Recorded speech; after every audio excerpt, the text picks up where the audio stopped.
रहीम।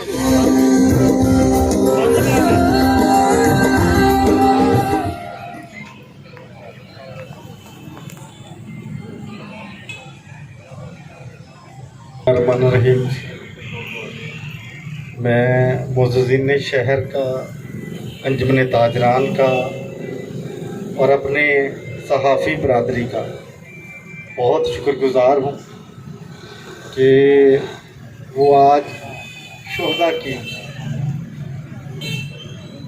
कुर्बानियों के सिलसिले में ये जो एक अदना सी तकरीब है, जो कि यकीनी तौर पे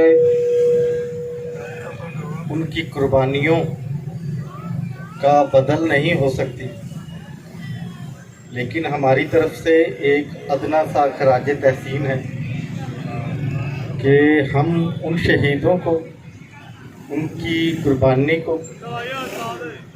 उनके ख़ानदानों, उनके बच्चों की महरूमियों को भूले नहीं हैं। हम आपकी अजीम कुर्बानियों के मकरूज़ हैं।